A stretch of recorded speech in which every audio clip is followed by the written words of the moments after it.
The battle starts with our boy, who is the demon of the Taros and he of the allied human forces, sending his necromancer army to dominate the battlefield, which is more than enough to cause the demons to run away. Han Ji-hyuk also made a special soldier for this war, and is amazed at the destruction that soldier is causing. Archmage Taros, who summoned Ji-hyuk in this world, was forced to come to this battlefield by our boy and does not understand why Ji-hyuk always takes Taros with him.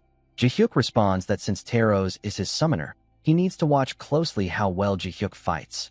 Taros mentions that he has seen enough of Ji-hyuk's destruction, to which Ji-hyuk reminds Taros that he was dragged here from taking a nap at his home to risking his life in an unknown war and has been fighting for 30 years straight. So at the very least, Taros should take responsibility. Our boy mentions that he does not have the time to sympathize with Taros' so-called allied forces because, to Ji-hyuk, the demons and the allied forces are the same. But despite that, the only reason our boy is helping Taros is because it is the fastest way to return to Earth. As they are talking, Ji-hyuk's ultimate weapons manage to defeat the Demon King, upon which Taros congratulates him. However, Ji-hyuk is rather annoyed at this anticlimactic ending, for he regrets not sending out all the ultimate weapons he made to fight the Demon King at once. But our boy decides not to bother much about it, as now that he has defeated the Demon King, it's finally Taros' time to keep his promise. The scene then shifts to Ji-hyuk, who is glad to see his reward, which will be enough to make him do nothing for the rest of his life. And as our boy is checking out his enormous reward, Taros informs him that the preparations are complete and asks our boy if he would leave immediately. Ji-hyuk responds that there is no reason to delay, as even the allied forces do not want Ji-hyuk to stay here. Taros tries to tell our boy that they do not think of Ji-hyuk like that. However, our boy interrupts Taros and tells him to send him off instead of speaking empty words. Taros then shows him magic crystal that twisted casualty to keep Ji-hyuk here all this time, which is the reason our boy did not age a day even after 30 years. Taros informs our boy that the moment this crystal is destroyed, the casual regression will send Ji-hyuk to the moment he arrived here. Ji-hyuk does not understand the casualty stuff, but what he does understand is that he has to break the crystal to go back home. Taros nods, telling our boy that the crystal will easily break with a minor shock because it is at its limit and instructs Ji-hyuk to just go along with the casual regression and not regress it. After making sure he understood everything, Taros breaks the crystal, gives Taros his goodbyes, and wishes to never meet him again. The scene then shifts to our boy, who has finally returned to his room after all these years and starts eating snacks, as he starts planning what he should do next. Our boy then starts thinking about the things he should buy first now that he has lots of money and time, and chooses to buy kimchi fried rice and stew.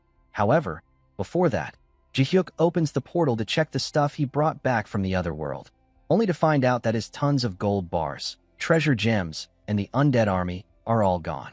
Ji-hyuk sees all of the hard work he did for 30 years flashing before his eyes, where our boy had to read books upon books and fight wars upon wars, and eagerly waited for the day when he would return to his own world. But little did Ji-hyuk know that he would not even get severance pay for retirement. As he is cursing Taros for the cruel fate, Ji-hyuk notices some magic waves, which is surprising considering he is back to Earth. So to check what is going on, Ji-hyuk goes out on the streets, only to get shocked again with an army of monsters. Ji-hyuk wonders what kind of place he was sent to. However, Ji-hyuk realizes that he should not waste time thinking about that, and instead get out of here quickly before things get troublesome. However, as he is walking away, Ji-hyuk notices that a child is about to become Wyvern's lunch, so even though he was trying not to stand out, our boy decides to save the child using his powers and get his anger out on these monsters. However, to Ji-hyuk's surprise, before he was even able to do anything, some human comes flying in front of the child and takes down the monster with a single strike. Our boy notices that there are skilled swordsmen, archers, mages, and tanks among these humans, who are sweeping the floor with the monsters, which puts them almost on the level of the knights from the Saren continent. While he is wondering about it, our boy almost gets ambushed by a wyvern, but thanks to the mage, who blows the wyvern up, Ji-hyuk gets saved and starts cursing Taros as much as he can. After a few days of research, our boy discovers that the Earth he was transported to is indeed the Earth he knew, but with the existence of gates, monsters, and awakeners. Ji-hyuk found out that the appearances of the gates on Earth gave rise to the people with unique abilities, which were later called awakeners. Ji-hyuk wonders if this is the casualty Taros was informing him about before he came to Earth. However, Ji-hyuk has other things to worry about, as his retirement plan, which was supposed to be peaceful, has completely fallen apart, and Ji-hyuk only has around 300,000 won in his bank account, which means he has to worry about making a living at the eternal age of 60 years old. Ji-hyuk knows that he can solve his problem about money by registering as an awakener and hunting in the gates, but our boy is too lazy to do that, and although he can use magic and leave everything to skeletons in case things get tough, Ji-hyuk is worried about how people would react to the undead. However, Ji-hyuk's worry was useless, for the staff at the Awakeners Association were surprised to see a summoning-type awakener, which made things easy for our boy, as he can get his abilities categorized as a summoning type and would not have to explain much.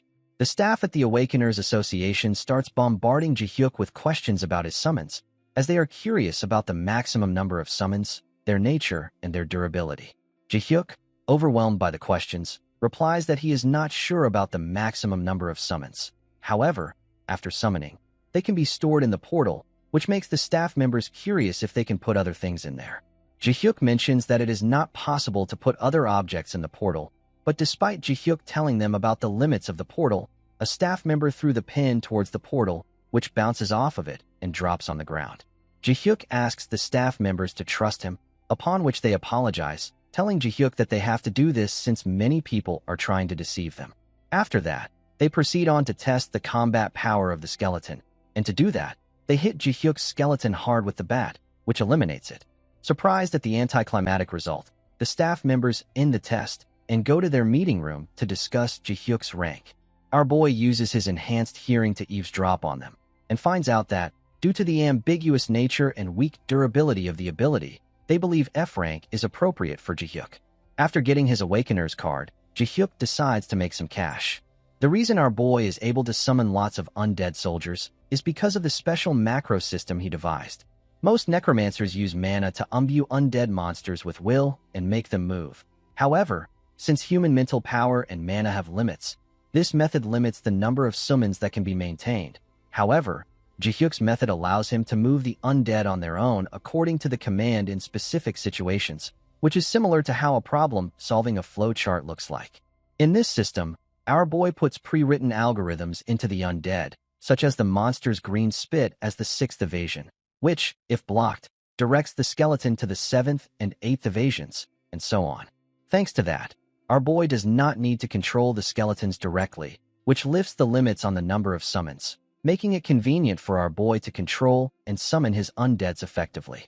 However, since this method is similar to computer programming, there were many flaws and bugs due to command confusion, like the skeleton bringing 6 milk packs instead of 6 eggs from the store just because the store did not have eggs, and even thinking about this process annoys our boy, since he had a perfect macro system he developed over 30 years in Saren.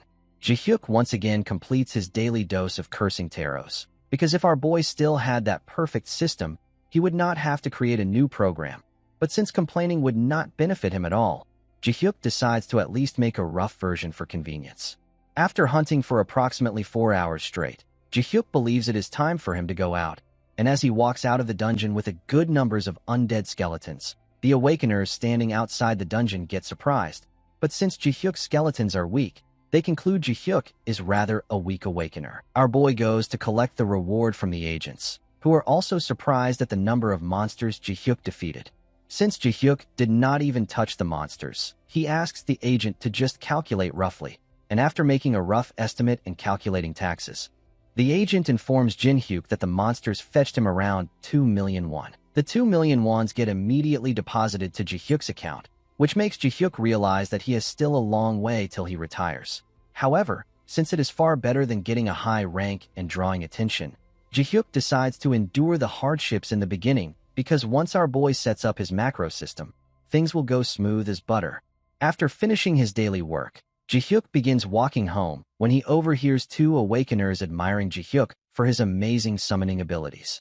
The Awakeners mention that because of his summons, Ji-hyuk does not even need to pay 30,000 won to porters, which is quite a lot even in low-level gates, if they consider the hazard pay, upon which his friend suggests to team up with Ji-hyuk.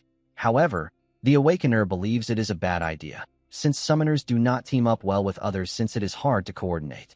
Our boy gets piqued at the mention of Porter and wishes to speak with the two awakeners, who believe that Ji-hyuk is here to teach them a lesson for being rude. However, Ji-hyuk informs them that he is not here for that. Rather, he is here to offer his services as a porter, and because it is a grand opening event, Ji-hyuk offers his services to them for free. The business idea our boy came up with on the spot is a total jackpot, which is the skeleton porter MK2 that holds more monsters than a normal porter would, and, along with that, is quite convenient to use. Although there are still many improvements to be made, it is a product that repurposes skeletons into porters. Moreover, the skeleton porter MK2 is an eco-friendly summon that neither needs fuel nor gets tired. Ji-hyuk asks 30,000 won per hour for this skeleton porter, which makes it 1/3 of the usual rate since it can do the work of 3 porters. Since the price was quite good, the Awakeners find it affordable and agree to buy it. Ji-hyuk requests the Awakeners to spread the word of these skeleton porters and, in return, promises to give them a special discount, which makes the Awakeners conclude that Ji-hyuk is more of a businessman than an Awakener. However, our boy does not hate that idea, because earning money comfortably is the best thing in the world. The scene then shifts to our boy, who is chilling outside drinking juice, while a white-haired girl is selling the MK2s in his place. Ji-hyuk found the white-haired girl when he was exploring the gate to complete the macro for the skeleton porter MK2. Ji-hyuk found the white-haired girl lying on the ground and assumed her to be dead. To avoid trouble, Ji-hyuk decided it was better to get involved and asked his skeletons to not pay any mind to her. But Ji-hyuk's meddlesome nature became dominant, and he decided to save the white-haired girl. Our boy also did this because he wanted a part-timer, and he did not want his MK2 porters to stand in front of the counter while he was selling them. Our boy uses his ability to see the memories of the white-haired girl and finds out she came to this dungeon because her family was struggling financially. The family of the white-haired girl did not want her to do that, but since her brother was busy studying, the white-haired girl took responsibility as the elder sister. Our boy promises the unconscious white-haired girl to deliver her part-time wages to her family and tells her that it is far better for her than dying in the dungeon like this. Our boy also finds out that the white-haired girl was betrayed by her teammates, who left her to die in this dungeon and, despite her cries, did not bother to help her. Our boy awakens the white-haired girl, an F-rank awakener that goes by the name Han Seoa, as a local zombie assistant and lets her join the business. Ji-hyuk's business continues to boom, and because the part-timer is quite quick with hands, our boy is earning money quite comfortably. However, there is one problem, and that is to find out the best way to deal with Han Seoa's killers. But after thinking for a while, Ji-hyuk realizes that it will be quite a hassle, so it is better to leave it. Ji-hyuk realizes that because of the limits of the gate, he is starting to have extra skeletons, which makes our boy wonder if it is the right time to go somewhere else and leave this place to Seoa. To make sure he does it right, Ji-hyuk decides to observe a bit more and goes to the bathroom for a bit. Ji-hyuk's business might be going well for him, but it does not things are going well for others, because, due to MK2 skeletons, the Awakeners have stopped hiring porters. Such is the problem Chansu and his friends are facing, as no one wants to hire them. Chansu's friends suggest they should move to some other gate, but Chansu does not believe it is not a good option, since this is the only gate that is close to them. Chansu suggests that they should instead make a request to Ji-hyuk to limit supply a bit and request him to sell less, as there is a chance he might even accept it because he looks like a chill person. However, Chansu's friends do not think it will work.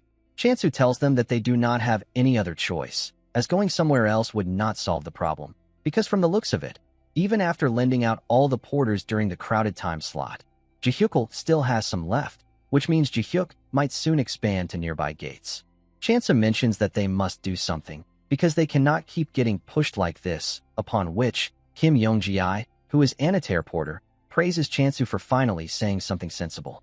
Kim Yongji mentions that Ji-hyuk is a weak F-rank summoner, and because he is sending all of his summons as porters, it means he is not strong enough to fight in the dungeons. Chansu realizes that Kim Yongji is suggesting fighting an Awakener and calls him a madman for thinking so.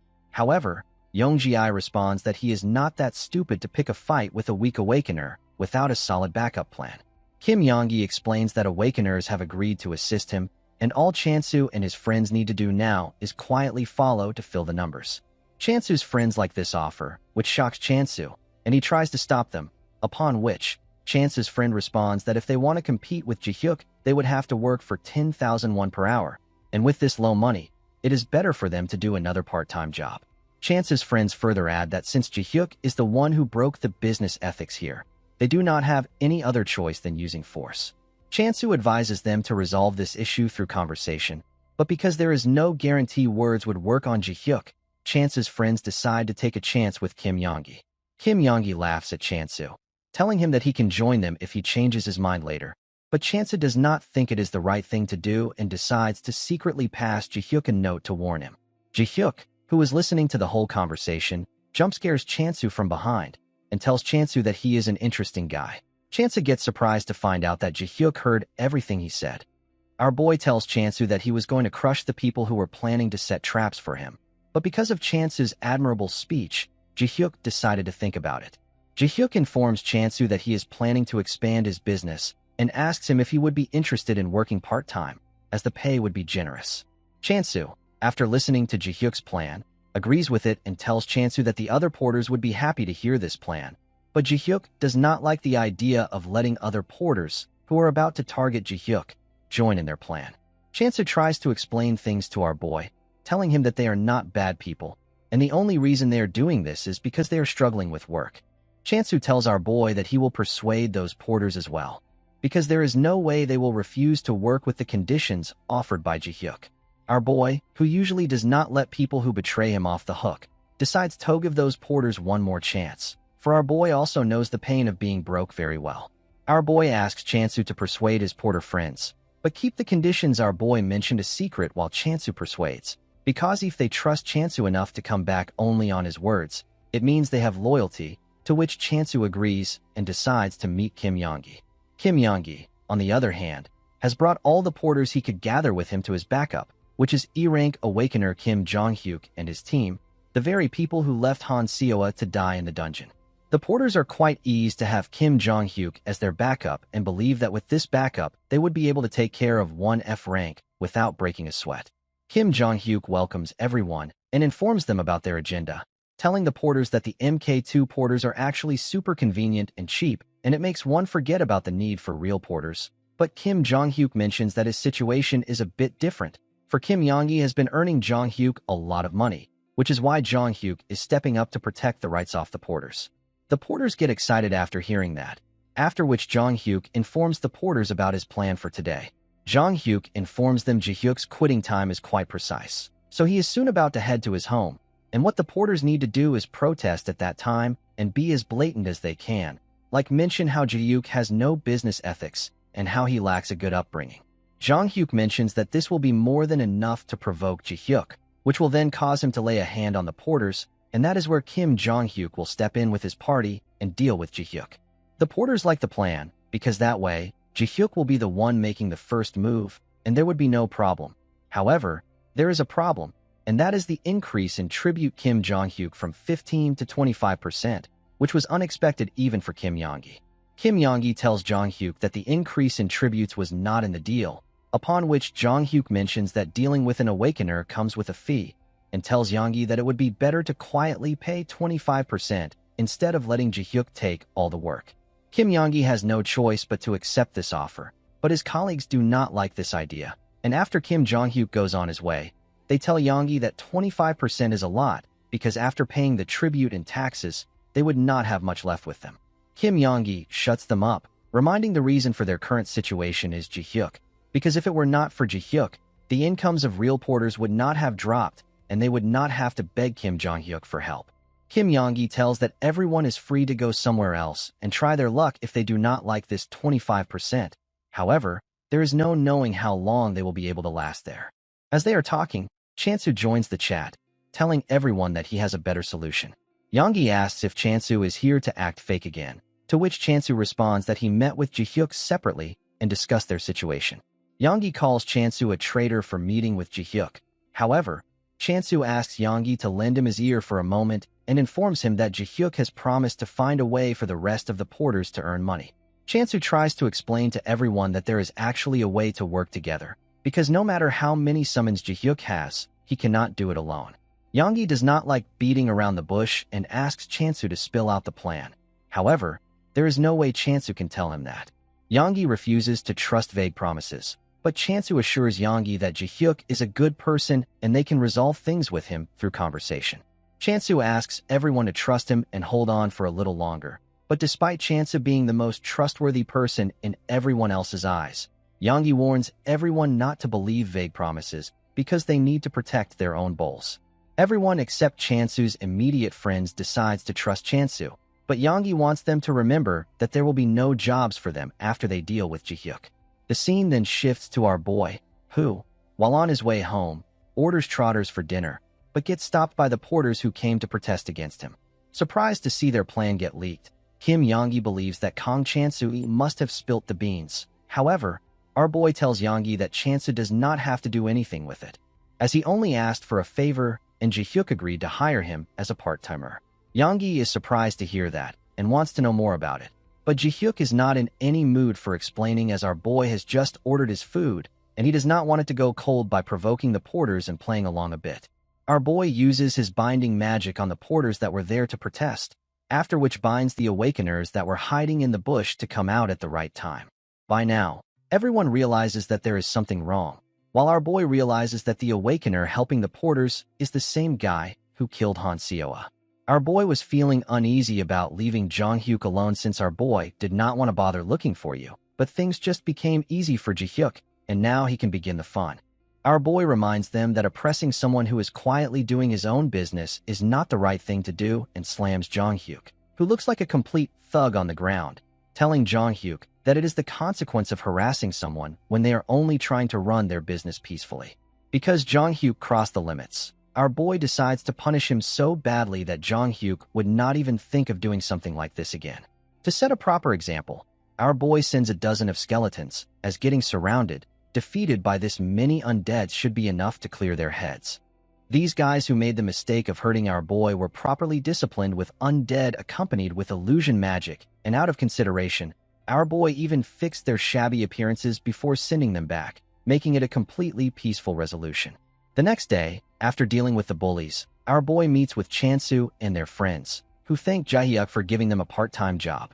Chansu asks our boy about what he did to the people who came to harass him, to which our boy responds that he gave them a good talking and told them to not do it again. But Chansu is smart enough to understand that it was not a good talking. However, our boy does not want to think about them and gets to the main point. Ji-hyuk informs the porters that he will offer a slightly lower hourly rate of 25,000 won, which makes the porter sad. However, our boy assures the porters that they will never be out of work again, thanks to Ji-hyuk's latest invention, a six-legged, transportable skeleton MK4, which is even capable of carrying humans. Ji-hyuk assures the porters that this MK4 porter will make their work a lot easier. However, the porters are rather confused with the design choice. The scene then shifts to an awakener party who is having a discussion regarding the new transportal skeletons in their neighboring village, which are said to be super convenient and are so good that people are flocking to their neighboring village because of them. One of the awakeners suggests that they should check them out someday because they might not come here. As they are discussing, one of Chance's friends, the pink-haired lady, appears in front of them sitting on an MK4 porter and asks if they would like to try using their team. The pink-haired lady explains that their team consists of her team leader, and 2 transportable skeletons, which the awakeners can hire at the rate of 120,000 per hour. The awakeners never heard of humans being part of the deal, so one of them asks if it would be possible to just rent the skeleton, upon which the pink-haired lady replies that it would not be possible since they only rent them out in teams. The awakener party is rather confused over paying for the extra person. However, they finally reach the conclusion that they should at least give it a try since it is not that expensive. The pink-haired lady is glad at their choice and promises them that they would not regret it. The scene then shifts to the dungeon, where the awakener party is waiting for the pink-haired lady to get ready. However, the pink-haired lady tells them that it is fine to leave right away since their team can pack while they are on the move. The awakeners already find this quite convenient, as they would not have to wait for the porters to finish packing anymore. They get more amazed at the product when the monster is sighted, for the pink-haired girl hides herself in the MK4 porter. The pink-haired girl gets straight to processing the monster, which makes the awakeners curious about the monsters they fought earlier. The pink-haired girl responds that she finished everything while they were fighting. The awakener party, amazed at the practicality of this service, asks the pink-haired girl if it would be possible to make a reservation for tomorrow, to which the pink-haired girl nods, telling the Awakeners that the regular customers are welcomed every time. Thanks to their overwhelming efficiency and cost-effectiveness, the new skeleton team started dominating the bottom of the monster byproducts industry, but despite that, Ji-hyuk feels unsatisfied. Because of the low opinion of Undead in the continent of Saren, our boy was conscious about increasing the numbers of the porters, but since it is not for combat, people's reactions have been surprisingly positive, which makes our boy want to mass-produce all these skeletons and make loads of money with them. But the only thing stopping our boy is unwanted attention, which would hinder Ji-hyuk's dream of peaceful retirement. From the beginning, the regular summoning-type Awakeners are said to manage 10 summons at most, but our boy has already far exceeded that amount, which means if Ji-hyuk makes more skeleton, he will surely draw more attention and that would complicate things. While Ji-hyuk is concerned about his future, Han Seoa is wasting time on the phone, which irritates our boy and makes him wonder if this is how parents feel when their child is addicted to a smartphone. Our boy smacks Han Seoa and takes the phone from her because, as her guardian, Ji-hyuk must know what Han Seoa is watching. Ji-hyuk finds out that while he was worried about feeding their bellies, Han Seoa was watching idol videos. Ji-hyuk believes idols must earn a ton of money from their performances, but it comes with the cost of forgetting about one's privacy, while Ji-hyuk just wants to earn money quietly and retire comfortably. As he is wondering about that, our boy realizes earning a lot of money makes one famous regardless of whether they are celebrities or not.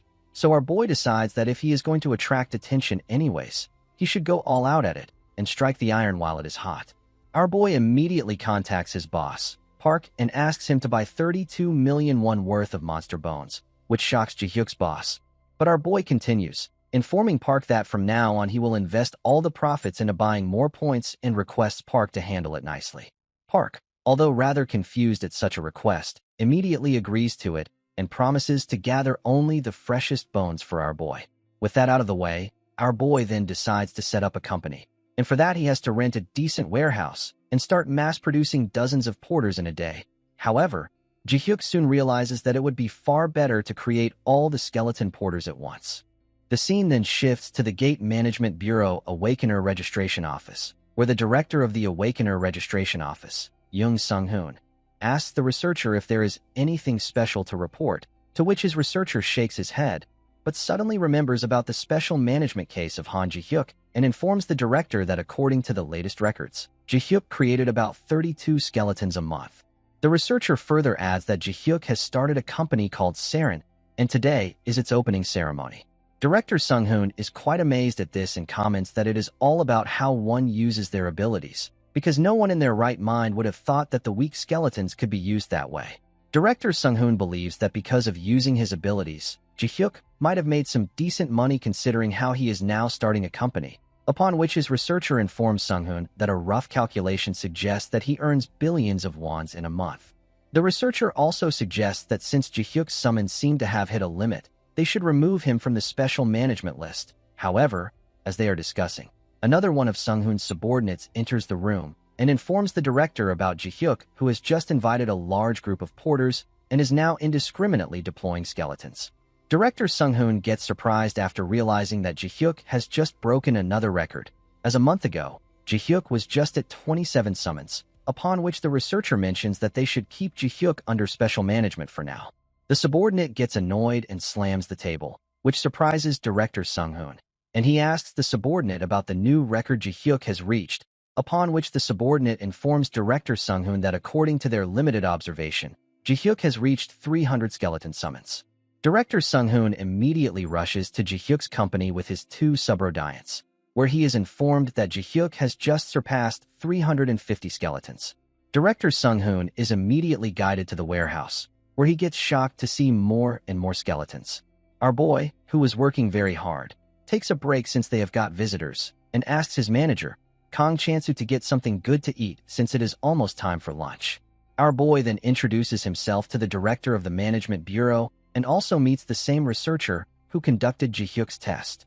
The researcher is curious about Han Seoa standing next to our boy, so he asks Ji-hyuk about it, to which Ji-hyuk informs him that Seoa is his cousin and is here to help Ji-hyuk with the work.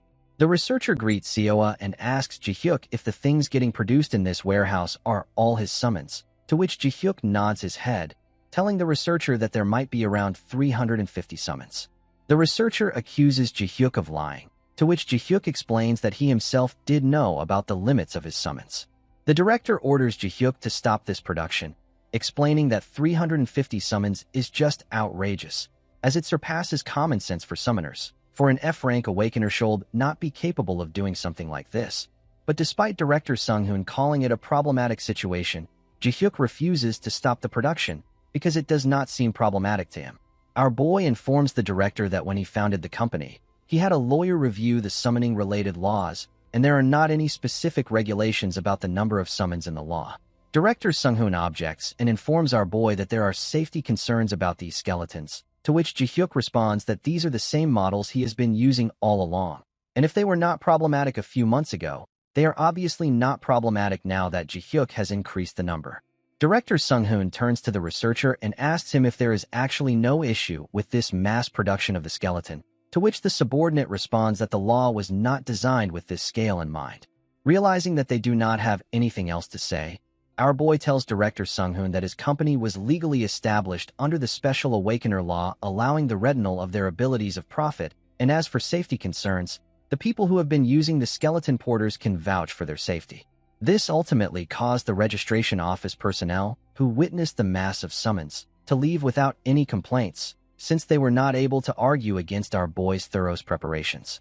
Our boy is glad that he unleashed everything at once, because if he had released just a few dozen a day, then the registration office personnel would have found all kinds of excuses to interfere, but since they encountered something beyond their comprehension, they froze up.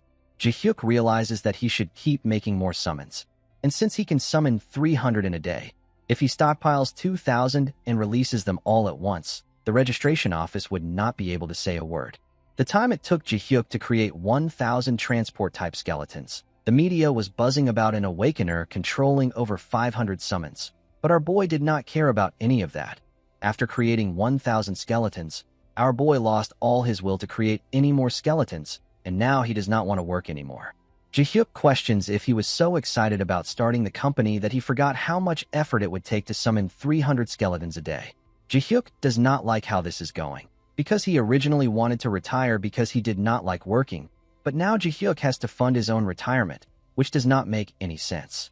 As he is in this dilemma, Chansu enters his room and informs him about the big problem that is brewing outside as a large group of porters from other regions is protesting against the Saren company.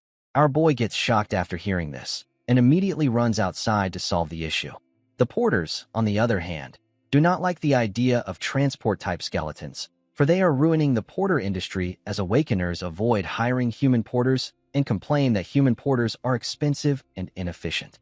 The porters believe that the summons are threatening workers' livelihoods, just like robots, and porters are facing lots of difficulty since they are forced to move to far-off gates because of these summons, which is why the porters condemn Saren's tyranny for staking porters' jobs by employing cheap summons and demand Han Ji-hyuk, the CEO of Saren Company, to protect the labor rights of porters. Our boy, who is attentively listening to the demands of the porters, introduces himself and invites the porters to come and talk inside. Our boy sits the porters in the meeting room to listen to their objections, upon which the protest leader informs our boy that the situation for porters is not good after the transport skeletons took over the market, and as a result, the porters have been pushed to distant gates, and in their area, no one wants to hire human porters anymore. The protest leader mentions that even if some of the porters manage to find a job, they are being looked down upon for being less cost-effective compared to skeletons. Our boy considers the objections and realizes that if one skeleton porter can replace 6 porters, then the 250 skeletons on the market are replacing 1,500 people, which means that if our boy released 1,000 more skeletons that he prepared, nearly 3,000 porters would lose their jobs. Additionally, given that our boy needs to make at least 10,000 more skeletons to reach his retirement goal, countless porters would lose their jobs. Keeping these consequences in mind, our boy concludes that he would not increase the number of transport skeletons anymore, as he cannot threaten the livelihood of others. Moreover, our boy also assures the protest leader that, to make this offer easier to accept, he will adjust the cost of the skeleton squads to maintain balance with market prices. The protest leader is quite content with this proposition, upon which our boy orders Chansu to bring a paper and pen to put this proposition into writing and make it official. Chansu is glad that things ended peacefully again, and he again gets to see how incredible of a person Ji-hyuk is. After signing the proposition, our boy is sitting in his office thinking of new ways to earn lots of money and concludes that his next product should be easy to make and should not be related to combat, since the reason skeletons were well received was because they were not combat-oriented. Moreover, unlike last time, our boy also should not make a product that harms existing jobs, for our boy is just tired of being cursed at all the time. As he is wondering, the stationery in Ji-hyuk's office, which is all made in China, grabs his attention and gives him a new idea, which would not cause any problems since our boy does not need to worry about neighboring countries. The scene then shifts to a shoe factory, which is close to Saren, where the owner of the factory, Kim Deok-bae, is managing the business that has been passed down from his father's generation and has reached a point where he has to make a decision on whether he should compete with China's ridiculous prices or keep the number of workers low. As Kim Deok-bae is wondering about it, his assistant barges into the door and asks him if he is aware of the skeletons produced by Saren Company in the industrial complex, to which Kim Deok-bae nods, telling his assistant that he envies the Saren Company owner for making huge money after getting awakened. Kim Deok-bae also wishes to be an awakener, for he believes his life would have been a lot different. At that very moment, our boy enters Deok-bae's office, telling Deok-bae that he is here to discuss something with Deok-bae. Our boy introduces himself as the CEO of Saren Company and asks Deok-bae to introduce him to the business, as Ji-hyuk has recently taken an interest in the shoe industry and is thinking about possibly acquiring it, which surprises both Deok-bae and his assistant. Deok-bae, realizing that he has finally gotten the opportunity, guides our boy to the production house, as Deok-bae has to do his best to sell this company for the sake of the employees. Deok-bae informs our boy that the first use the machines at the back to stamp out individual parts of the shoes, after which the machines at the other side stitch those parts together. Our boy realizes that the machines are a bit outdated, to which Deok-bae nods, telling Ji-hyuk that they have highly skilled employees to make up for that, and it is much better than running faulty machines. After that, Deok-bae informs our boy that the employees in this department stitch everything together and they let it dry after applying adhesive. Deok-bae explains the basic production to our boy, telling him that things get a bit more complicated in the details. Our boy realizes that this seems quite manageable and is way easier than combat macros. Ji-hyuk notices that most of this is manual work, upon which Deok-bae informs him that cutting can be automated, but other than that, the rest still needs to be done by hand. Deok-bae also mentions that Ji-hyuk might have to worry about the number of employees compared to output, but if they were to run the factory at its full capacity, they would need more employees. Deok-bae then informs our boy that right at this moment, they have only 20 employees, but there was a time when they used to have 100 of them. After learning about the basic production process and the employee requirements, Ji-hyuk asks Deok-bae how he handles sales, to which Deok-bae responds that they primarily work on orders where customers make requests and modify their base designs to meet their needs. Ji-hyuk inquires whether it is possible to produce stock in advance and sell it that way, to which Deok-bae responds that it is, but if unsold, the stock piles up and everything becomes a loss, as demand for small-scale shoe factories like this one is quite predictable. Our boy likes how Deok-bae is being honest with his sales and asks him if it would be possible to produce low-cost shoes in bulk for export if Deok-bae had extremely cheap labor costs. Deok-bae tries to explain that it might sound simple right now, but this process is actually quite complex, since shoes cannot be entirely automated, which is why big brands seek out low-cost labor countries for production instead of automating everything. Ji-hyuk responds that he is not interested in automation and repeats his question, to which Deok-bae responds that it would be possible since cheap products sell everywhere. This sounds ideal for our boy, and he purchases the entire factory while also retaining Deok-bae as the company manager and all of the employees, which Deok-bae greatly appreciates. Because Ji-hyuk has done so much for Deok-bae, Deok-bae promises to do his best to secure orders by running everywhere to repay Ji-hyuk somehow. However, our boy does not believe there would be any need for that, as they are planning to produce stock and sell it directly for export. And to make sure they mass-produce efficiently, our boy introduces Deok-bae to his skeleton army, which would be their new interns. Ji-hyuk requests Deok-bae to teach these skeletons everything he knows about making shoes, which Deok-bae happily agrees to, concluding that Ji-hyuk is truly an angel.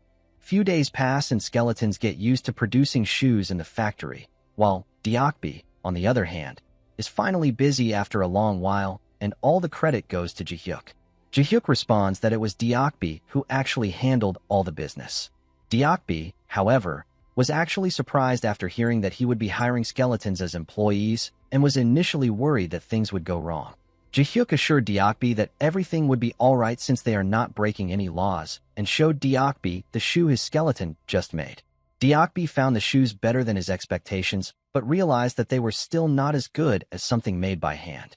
Ji-hyuk told Deokbi that instead of being vague, Deokbi should tell the exact problem he has with shoes, to which Deokbi responded that their stitching is quite sloppy. Ji-hyuk, right at that moment, fixed the problem and handed over the new shoe his skeleton made to Deokbi, who was surprised to find out that everything he mentioned has been fixed without any error. Our boy assured Deokbi that if they go through some trial and errors like this, the skeletons will turn into good employees.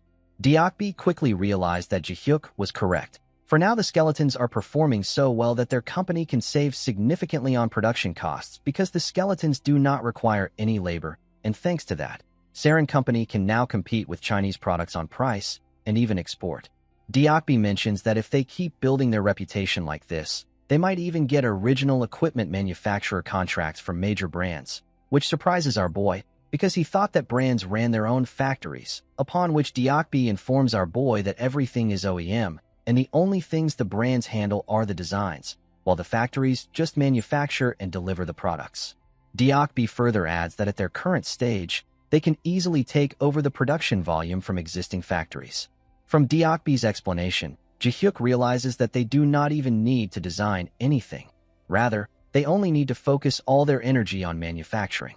The days at Saren Shoes continued without a dull moment, and to handle the increased orders, they acquired a few more shoe factories and expanded their operations, which also kept our boy busy, as he continued making different settings and changes in the skeletons when required. Because of this, Ji-hyuk had to work overtime almost every day, and today, just like every other day, Ji-hyuk is returning home after pulling another overtime when he receives a call from Kim Deokbi, who informs our boy about the new order they have received, because of which they will have to adjust the production lines, and for that they need Ji-hyuk.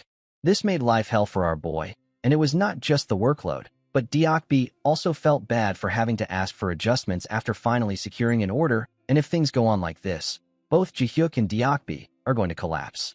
Our boy wonders if he should train an apprentice, because even though he is Han Seoa, they are still short on hands. But even if our boy does consider training an apprentice, it would take lots of time and effort, and increasing the number of zombies like this one is also not feasible. Moreover, if our boy increases the number any further, it will be impossible to hide. As he is thinking about setting the basic framework and fine-tuning the macros, our boy realizes that macro is not much different from programming. And this gives our boy a nice idea for his early retirement plan. A few days later, our boy is interviewing Baek Sango and asks him if he has any special skills, since after looking at Sango's resume, he does not much experience besides part-time jobs. Sango realizes that he does not have any notable skills and wonders if he should say something related to the job. Seeing Sango go silent for a moment makes our boy conclude that he does not have any special skills and tries to proceed with the interview. But Sango stops him, telling Ji-hyuk that he indeed has some special skills. Baek Sango informs our boy that he is quite good at games, which shocks Sango himself, as he does not know why he said that, but Sango continues, telling our boy that he does not discriminate between genres and is good enough to rank high in every game. Ji-hyuk asks Sango if he is interested in games where one builds and stimulates things, to which Sango nods, telling our boy that those games are his speciality. Our boy asks Sango if he has anything to show with regards to that, to which Sango responds that he has uploaded some videos about the game where one combines parts to create golems. But Sango, instead of making golems, made an airplane and flew it into the sky. Sango mentions that the physics of the engine he used in this airplane is quite sophisticated, and if Ji-hyuk takes a closer look, he would find out that there is a motor under the propeller-looking thing, which is originally a part for golems. But because this motor has a good thrust, it can lift the whole body if designed well, which is why Sango attached it below. Sango, while concluding that it is about time he looks for another job, tells our boy that what he did is really difficult to do, as he had to use parts meant for completely different purposes to create a mechanical device. To his surprise, Sango's thorough explanation worked well for him, as Ji-hyuk was actually looking for someone like this. So he immediately hires Sango and asks if he can come to work tomorrow. The next day, Sango is surprised with a weird skeleton-looking product that he has never seen before. Our boy tells him that it is a computer, which shatters Sango's reality of what a computer is. Ji-hyuk tells Sango that it would be more accurate if they called it a control console, as it is capable of controlling the skeleton right in front of them. Our boy tells Sango that he will teach him how to operate this control console, after which Sango should try performing the national gymnastics routine with this skeleton in a week. The control console Ji-hyuk gave to Sango looks like a normal console, but it is actually a skeleton mage. The skeleton mages, unlike regular skeletons, can use simple magic, and the one our boy gave to Sango has been shaped into a console with various buttons and levers for control. The console control our boy made is a bit rough, and the controls are a bit tricky since it was hastily put together, but despite that, surprisingly, Sango was able to finish controlling it 2 days ahead of the deadline. Ji-hyuk is relieved that he chose the right person and asks Sango how it feels to use the control console, telling him that if anything is inconvenient, he should point it out. Seeing the opportunity, Sango pours his heart out at everything that was inconvenient, after which our boy promises to fine-tune them later. Ji-hyuk tells Sango that since he is the first programmer of the Saren company, Ji-hyuk has very high expectations of him, telling Sango that soon when new juniors join this company, Sango will be their senior, for which Sango has to work hard. Sango, who was struggling with landing a job, is amazed at the mention of juniors. But there is more, as our boy also promises him a promotion and increased salary if Sango continues to work efficiently. Sango promises to work hard and live up to Ji-hyuk's expectations, but our boy is still struggling to understand the mindset of the younger generation. A few days later, our boy receives a call from the registration office, who informs Ji-hyuk that the shoe factory is doing well. However, our boy already knows it and ends the call because he does not like how the registration office is calling him for trivial stuff. Ji-hyuk then asks Deokbi, who is curious about the call, regarding Sango's progress, to which Deokbi responds that Sango, at the start, struggled and messed up quite a few shoes, but lately, he seems to have adapted to the work and is doing much better. Since Sango has adjusted perfectly to the work, our boy tells Deokbi that they should post the job opening for another programmer. Our boy also notices that they are running out of supplies, upon which Deokbi assures our boy that they are not short on inventory, although it might look like that because of their factory expansion, which is outpacing the rumors spreading about the Saren company. As they are having an important discussion regarding the company, Han Seoa, on the other hand, is experimenting on the skeleton to change its color, in which she succeeds with flying colors. While Han Seoa is busy in her own important task, our boy suggests that they should start taking orders from big-name brands. However, Deokbi does not like the idea, since it has just been over a month since Ji-hyuk has acquired his first shoe factory, but Ji-hyuk cannot help it as he is just impatient by nature. Deokbi tells our boy that he can try submitting their business proposal, but is worried that they would not get accepted since it is hard for small-scale businesses to get such big orders. Our boy is confident that they can do it, since there is no other company that can produce products at such a cheap rate, to which Deokbi agrees, and tells Ji-hyuk that the cheap price is not the real issue, rather the trust they are lacking, since big-name brands value trust over anything. Our boy asks Deokbi if their production capabilities insufficient for high-end brands, to which Deokbi shakes his head, telling our boy that this was the case at the start, but now they are far more precise than humans. This makes our boy conclude that what they need is not the trust, but rather a chance to prove themselves, and decides to launch a proper ad campaign. Ji-hyuk mentions that in that ad campaign, they should tell people that their shoes are made by skeletons, which Ji-hyuk believes should be more than enough to generate buzz. As their conversation concludes, our boy realizes what Han Seoa has been up to and is stunned to see a pink-colored skeleton dressed as a member of a rock star band. Our boy tells Han Seoa to put the skeleton back the way it was, but then realizes something and tells her to leave the shape for now because it is cute and less intimidating. However, he tells her to change the skeleton back to its original color. After a few days, some influencers take a tour of a Saren shoe factory, where they are surprised to find that the skeletons are rather cute. The employee at the factory offers the influencer shoes made directly from skeletons. The employee informs the influencer that these shoes cost 6,000 won per pair, which surprises the influencer, for he was not expecting to find such a good quality shoe at such a cheap price. However, the influencer does not like the design and asks the employee whether the skull theme is intentional. The employee tells the influencer to not worry about it, as they are just decorations that can be easily removed. The influencer is amazed at that, and asks the employee to pack 4 pairs of these shoes, to which the employee responds that they have limited their sales to 2 pairs per person.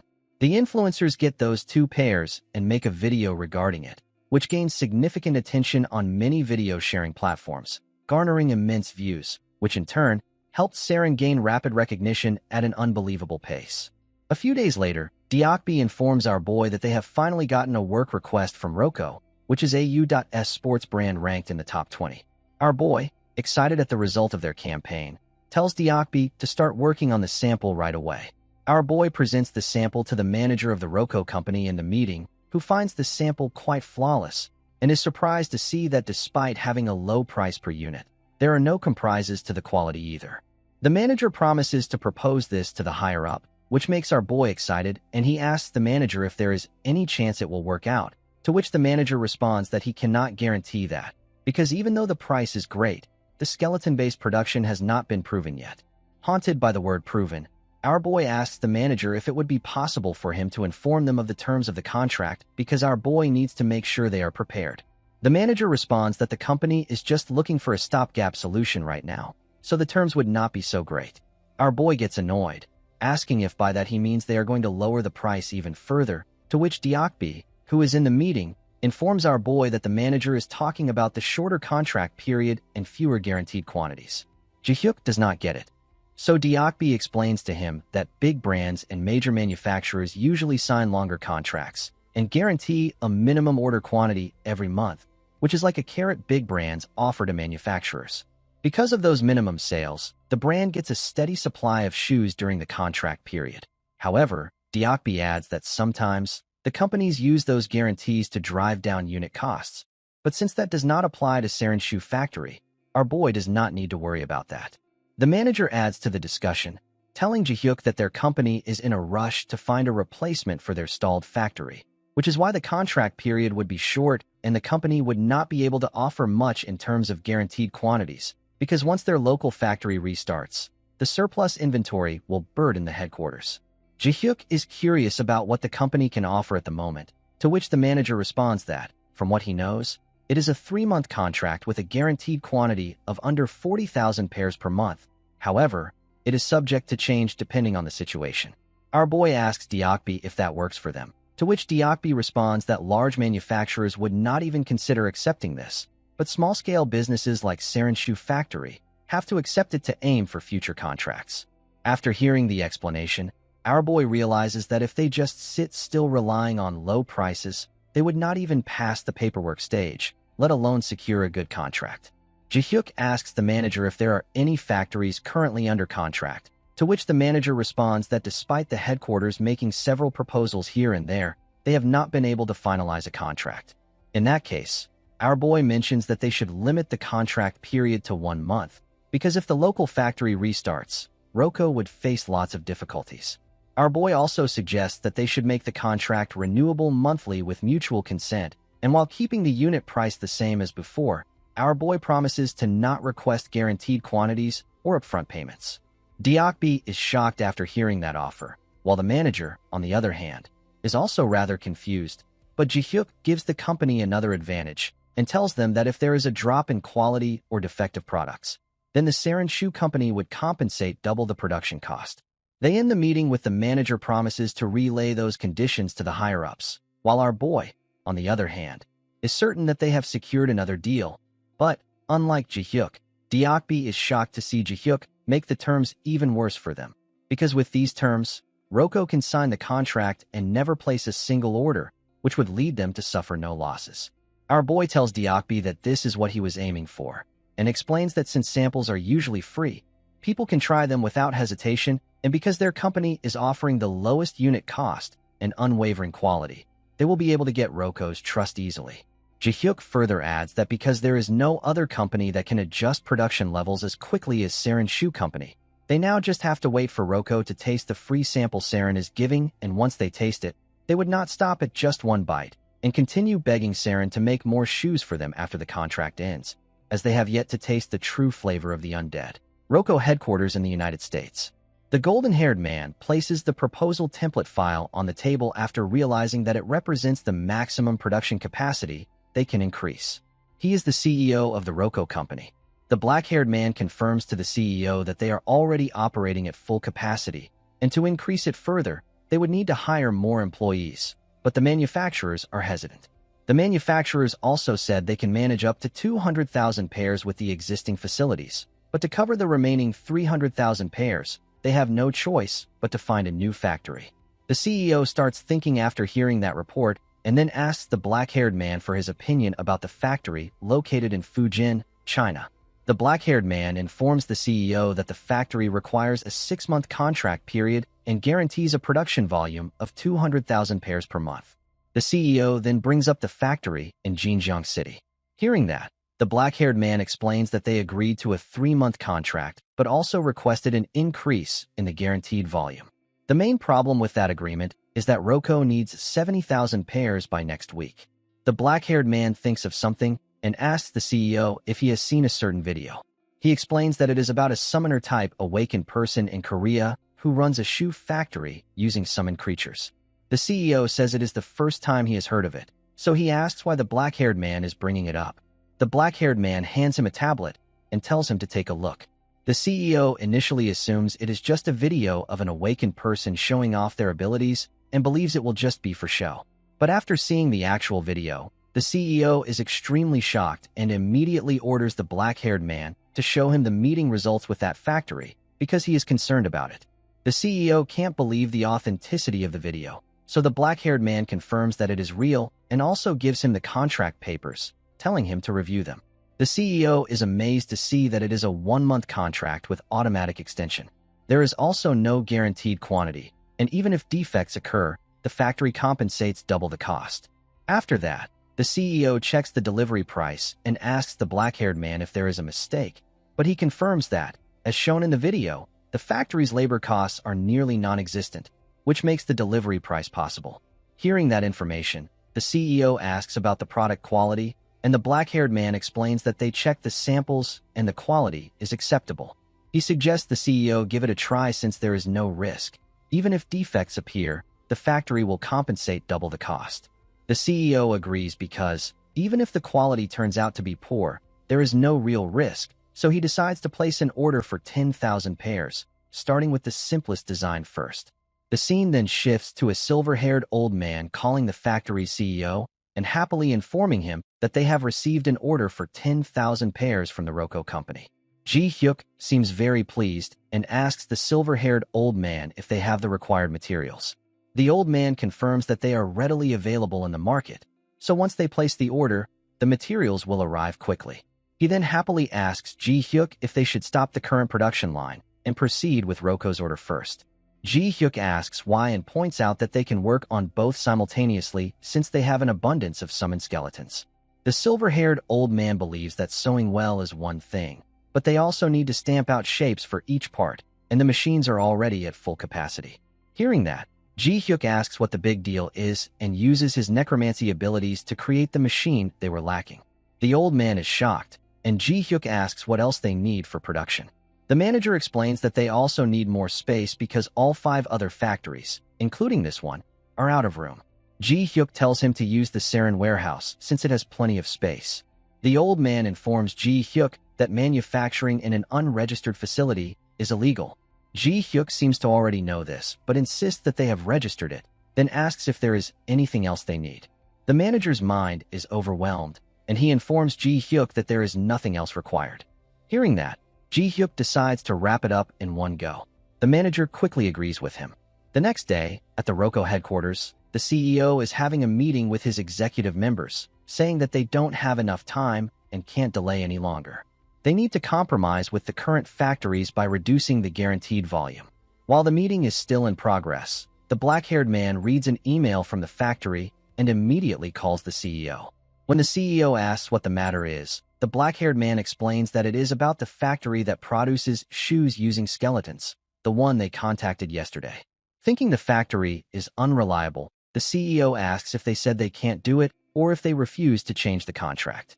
The black-haired man informs him that they did not decline the order. Instead, they have already finished making everything. The CEO is startled and asks again because he can't believe it.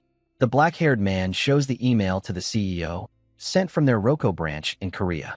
The factory delivered all 10,000 pairs, and the inspection results show that every pair is of good quality with no defects. The CEO wonders if it is really possible, considering the price, quality, and production speed. The black-haired man suggests that this might be a real opportunity because if the factory can make 10,000 pairs in one day, then handling larger orders should also be possible. There is no guaranteed volume, and it is just a one-month contract, so there is no better option to fill this gap. The CEO smiles and tells the black-haired man to place an order for all the quantities they need by next week, but this time with multiple models so they can confirm whether the factory is truly reliable. The scene then shifts to Ji Hyuk, who receives information about the 60,000 pairs with 7 different models. The manager tells him that Roko is testing the factory and has also asked about their maximum production capacity. Ji Hyuk is very pleased with the deal and happily calls Park to ask if he can provide them with a ton of bones. Park gladly confirms that it is possible. Ji Hyuk decides to show the Roko company what crazy volume really means. It takes only 2 days to finish the order. The CEO of Roko and the black-haired man are both extremely surprised. After that, everything progresses smoothly, and Roko places an additional order of 80,000 pairs in just a week.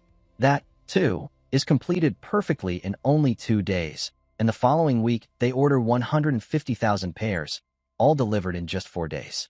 It takes only 10 days to produce the monthly quantity Roko needs. Thanks to Sarin Factory's efforts, Roko successfully fills the gaps caused by the closed factory and perfectly covers the shortages. During a meeting with the CEO, the black-haired man reports that the factory, which had been shut down, has resumed production faster than expected.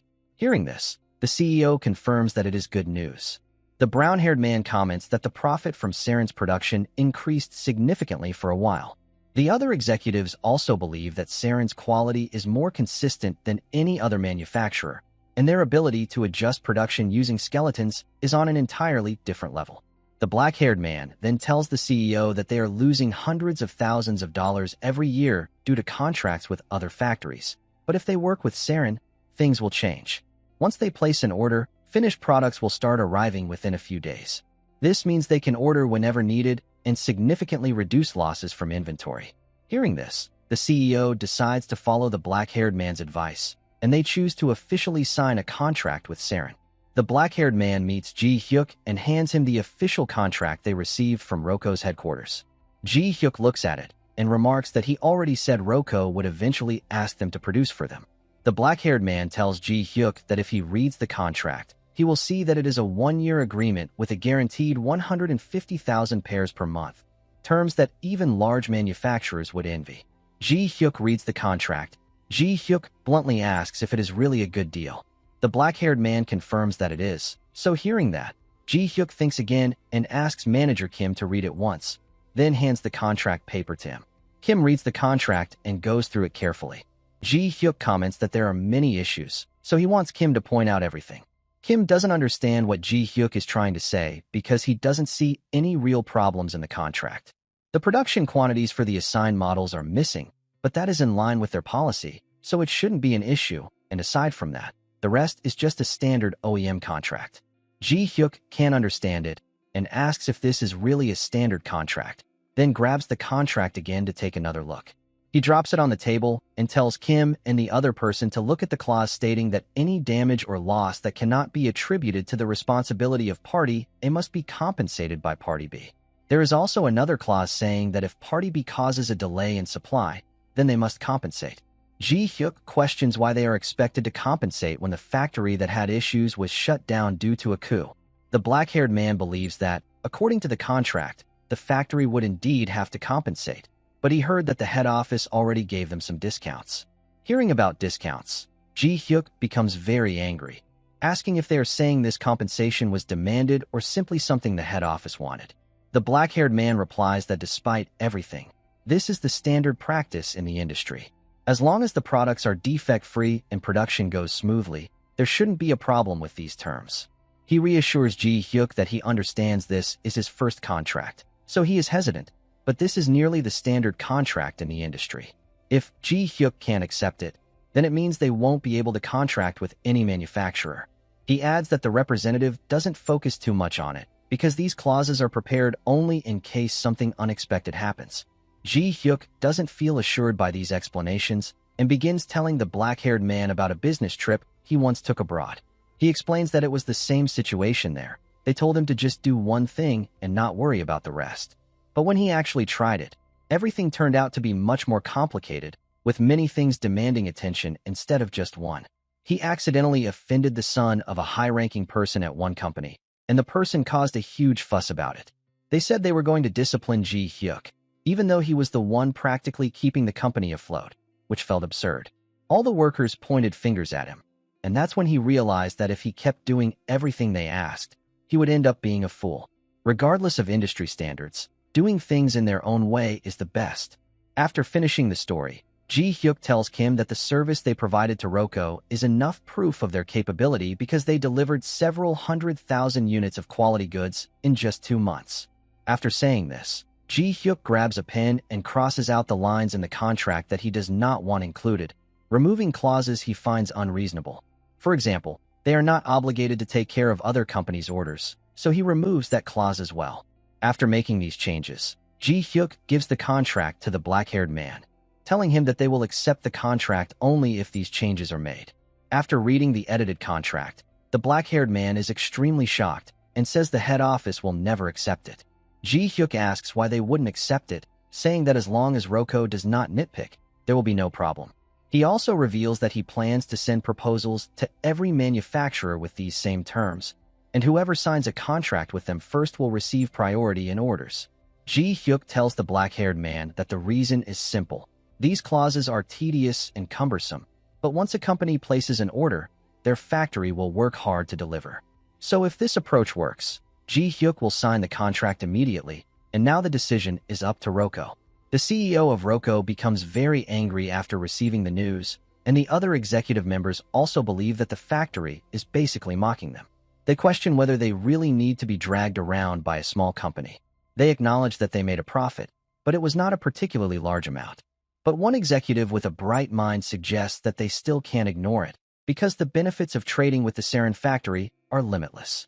Passing up a chance to stabilize financially due to pride would be highly inefficient.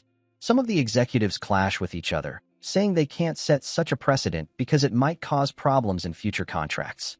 Realizing the situation, the CEO decides to stop the meeting for today and monitor the situation, adjusting accordingly since the factory has resumed normal operations now. However, it doesn't take long for their decision to waver.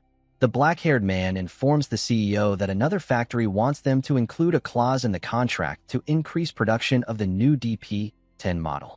The CEO yells that he already told them it was too soon last time. The delivery price is high and the requirements are excessive, so he asks why they should deal with that. Then he compares the factory to Sarin's, saying that if it were Sarin, the work would already be underway.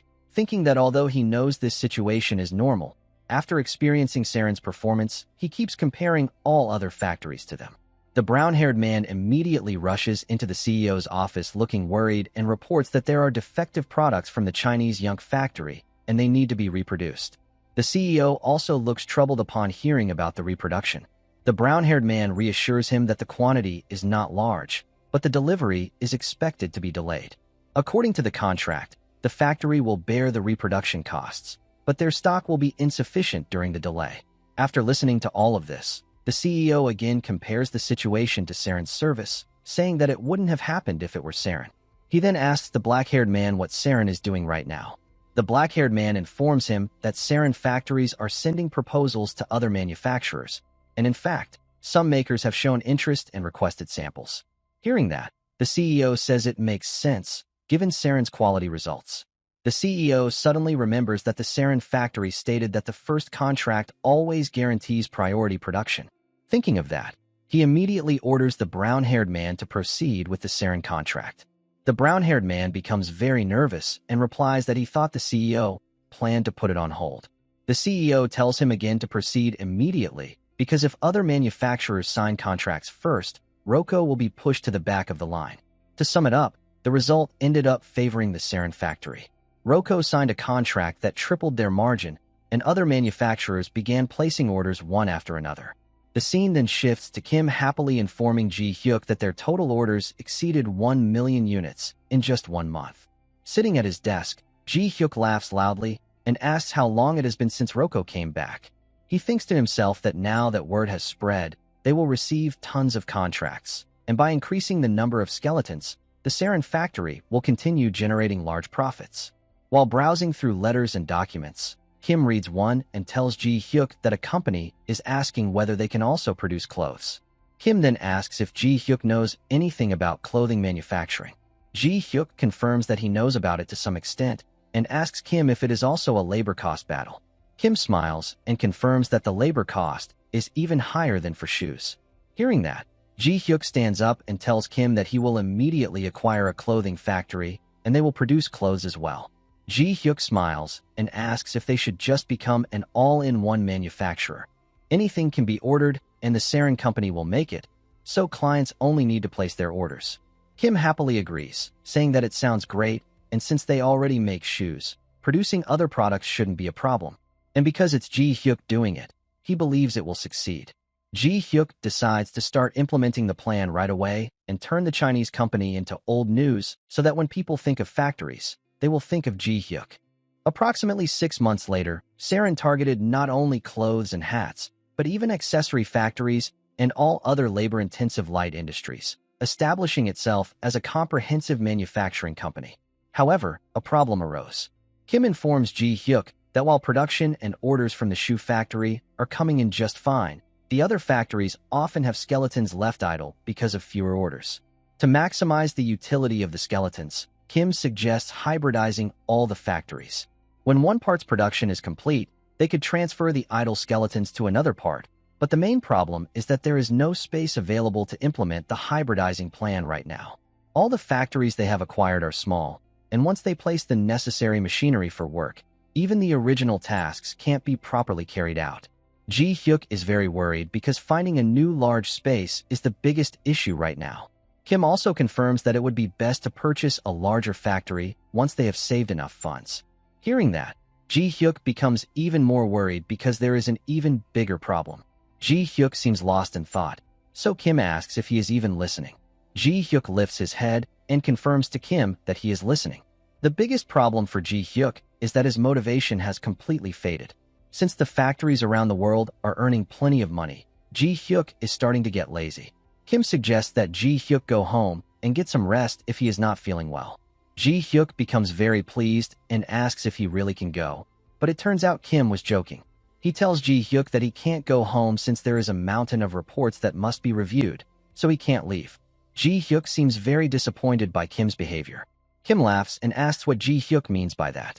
After some time, Kim tells Ji-hyuk that he can take a break at the office if he wants to, since the remaining reports are not urgent and he can look over them tomorrow. Ji-hyuk really likes that idea and immediately stands up, thanking Kim. Just then, Ji-hyuk suddenly receives a notification on his mobile phone. Kim wonders what it is. Ji-hyuk checks his phone and finds that it is an emergency disaster alert, informing them that an unstable gate has been detected in the area and they need to evacuate to the nearest shelter. Reading that, Ji-hyuk realizes the gate's location is nearby, so he immediately orders Kim to evacuate with the employees. While they are leaving, Ji-hyuk asks what kind of monster prompted an evacuation order and wonders if the situation is normal. The black-haired man next to him explains that, based on the information he checked earlier, the monsters are skeletons. Ji-hyuk starts sweating right away upon hearing this, as it sounds ominous. News channel reporters work hard to deliver the latest updates to the public. The emergency response team is currently engaging monsters suspected to be skeletons, but it is estimated that repelling them will take more time. The news channels also show footage from helicopters capturing the situation, where awakeners are trying to locate the skeletons, but the situation is becoming increasingly intense. The awakeners team leader orders them to hold out as long as they can, saying they cannot let the skeletons break through. Ji-hyuk and the white-haired girl run toward the location through a back alley. The moment Ji-hyuk sees the skeletons, he immediately realizes he made the right decision to come. He had a bad feeling about the skeletons, and now he confirms that these skeletons are the ones he created. Ji-hyuk begins casting his magic and assesses the skeletons' numbers, concluding that they form a Centurion-level group. Ji-hyuk is relieved that he discovered this in time. There is not much damage yet because the skeletons are still in exploration mode, so the situation has not escalated severely. Ji Hyuk needs to recover them quickly before the exploration ends. He tries to take control of the skeletons, but it turns out that it is not working. Ji Hyuk becomes very worried, as the skeletons could enter combat mode at any moment at this rate. The moment Ji Hyuk says it, one of the skeletons, who seems very different from the others, orders all the other skeletons, and the next moment they all charge toward the Awakener team. One of the skeletons attacks the brown-haired Awakener, who barely manages to block it. His team member asks why the skeletons are suddenly pushing harder. Their team leader informs them that the skeletons have gotten stronger than before. Meanwhile, Ji Hyuk is still trying to take control of the skeletons. Judging by their behavior, it matches the macro Ji Hyuk originally set up, but he is not sure why his control is not working.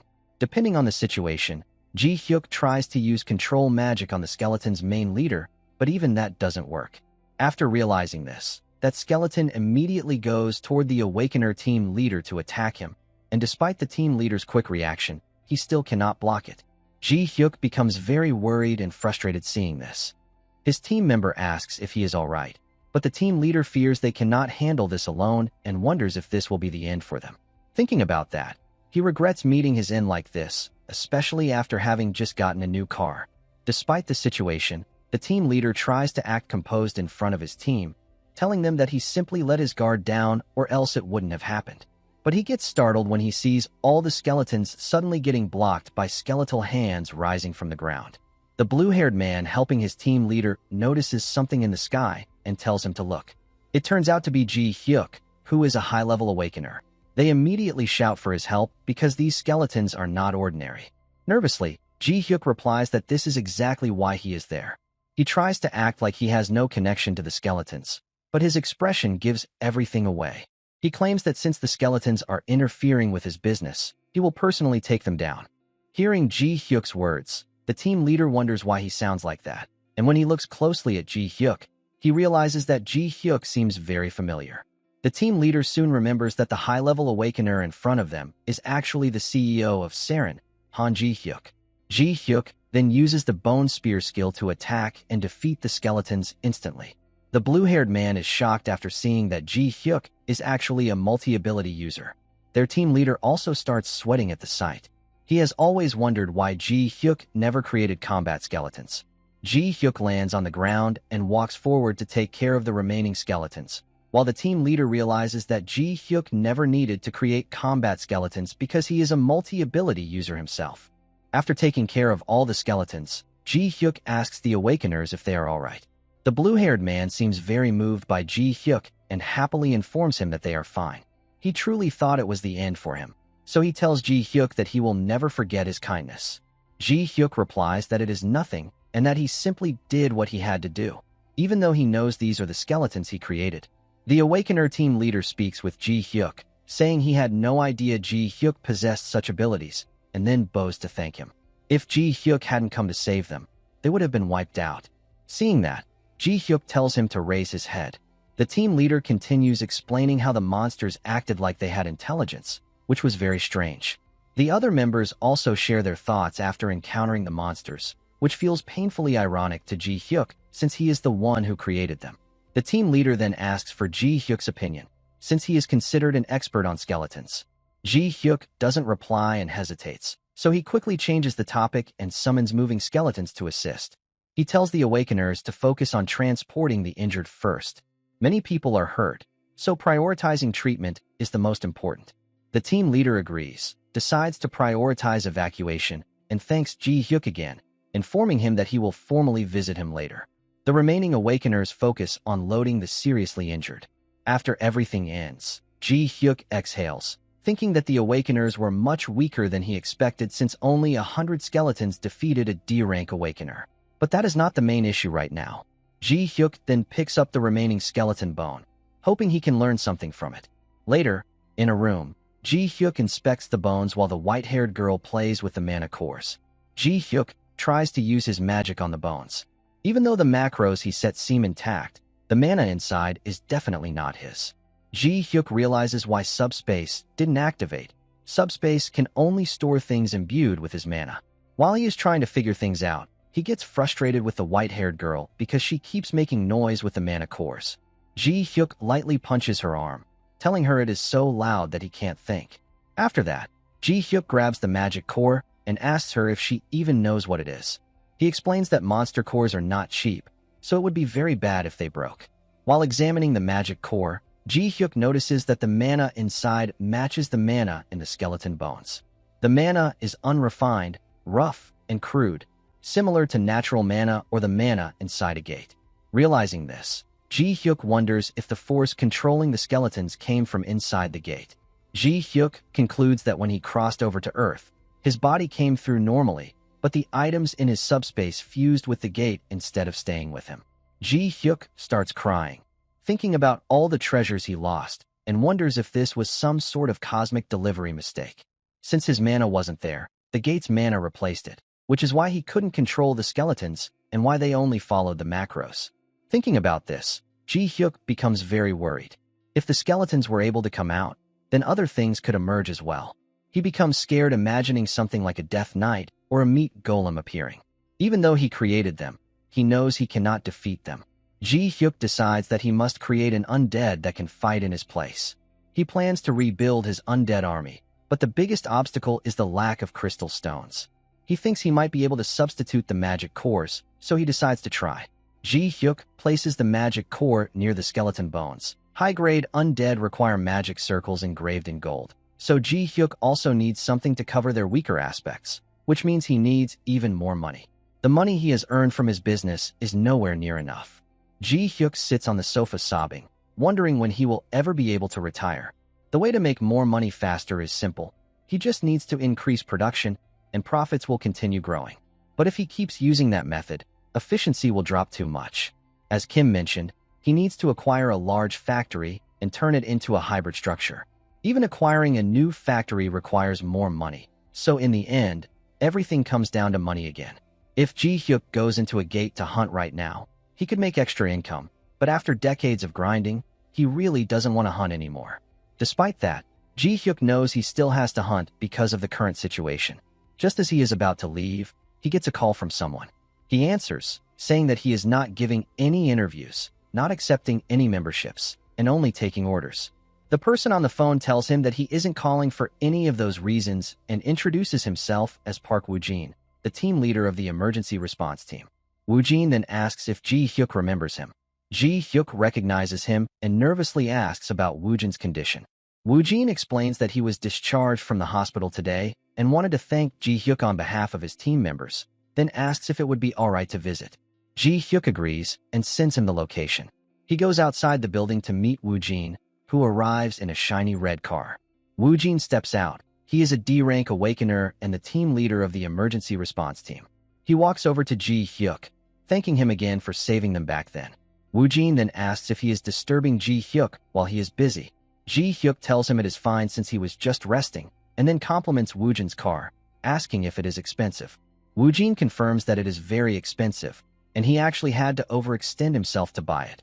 But as an awakener, he couldn't just drive any car. Hearing that, Ji-hyuk asks if awakeners buy a lot of cars.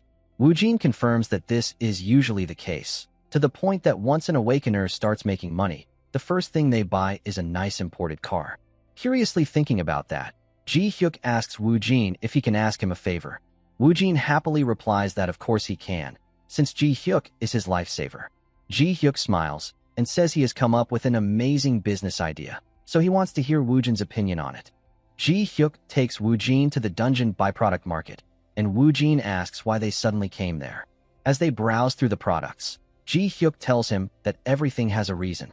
He stops at one of the shops, points at a staff, and asks the shopkeeper if he has anything bigger than that. The shopkeeper asks what size he is looking for, so Ji-hyuk asks if he has a high-ranked monster that is at least the size of a horse, preferably quadrupedal. Hearing the requirement, the shopkeeper suggests Demora. Woo-jin explains that it is a large feline monster and a B rank, so it should be sturdy as well. Hearing that, Ji-hyuk finds it perfect and decides to purchase it. He then asks the shopkeeper if he has anything else, and the shopkeeper informs him that there is one smaller and weaker than Demora but similar in appearance to a horse. Ji-hyuk decides to take that one too. After purchasing them, Ji-hyuk puts everything into his subspace. Woo-jin, who believed it was only supposed to store summoning beasts, is shocked to see Ji-hyuk storing other things as well. Startled, Ji-hyuk nervously makes up an excuse, saying that after various experiments, it turned out that other things could be stored too, though he isn't sure whether it only works with bones or not.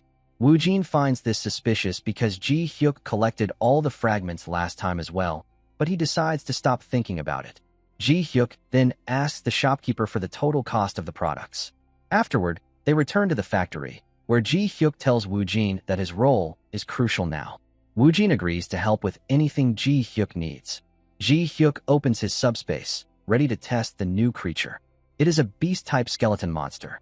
Because of its intimidating build, Woojin mistakenly thinks Ji-hyuk wants him to fight it, so he takes off his jacket and gets into a battle stance, determined to do his best. He recalls that Demora is a B-rank monster, so he knows he wouldn't stand a chance with his current skills, but he assumes Ji-hyuk will make it go easy on him. Instead, Ji-hyuk smiles mischievously and tells Woojin to ride it. Woojin is completely confused and asks again, unsure if he heard right. Seeing this, Ji-hyuk realizes there is no saddle, so he quickly creates one and excitedly tells Woojin to try riding it. Woojin hesitates, but Ji-hyuk reminds him that he agreed to help, leaving him no choice. He gets on the Demora, but the ride makes him extremely sick. Seeing this, Ji-hyuk decides to adjust Demora's seat and asks Woojin to try again. This time, the ride feels much more stable and comfortable. Ji-hyuk likes that review and asks if they should test it at running speed. After the test, Ji-hyuk asks for final feedback, and Woojin replies that he thinks it could be used for everyday riding. Ji-hyuk is pleased with that response and decides to stop adjusting it for now. Woojin gets off and asks if it is a combat-type summoned beast. His eyes sparkle as he says that if someone rides it, it could definitely help in combat.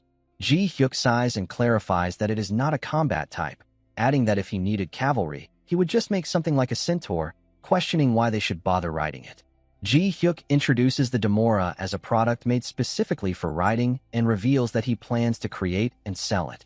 Hearing that Ji-hyuk intends to sell these beasts, Woojin asks again for confirmation, and Ji-hyuk tells him to wait because the customization isn't finished yet.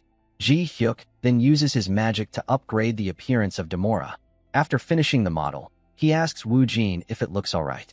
Woojin is amazed by the new appearance, and even the white-haired girl seems impressed. The once bone-like Demora has now transformed into a creature with a realistic cheetah-style look. Ji-hyuk finds it to be a very good reaction. After that, the white-haired girl plays with the skeleton model, while Ji-hyuk and Woojin continue discussing ideas. Ji-hyuk believes that even though the riding beast doesn't have any special functions, the fact that it can be used inside gates gives it strong market appeal. Woojin agrees and adds more suggestions, saying that if it were him, he would gather all his resources to buy one. He then asks if it can be made in different colors. Woojin suggests adding black bone armor with metal plates layered on top, and says that if there were a shine around the legs, it would look even cooler. He also asks Ji-hyuk if the beast can react when touched, to give it a sense of interaction. Ji-hyuk really likes these ideas and encourages Woojin to keep suggesting more. Meanwhile, the white-haired girl continues taking pictures with the skeleton model. The prototype riding beast is eventually loaned to team leader Woojin.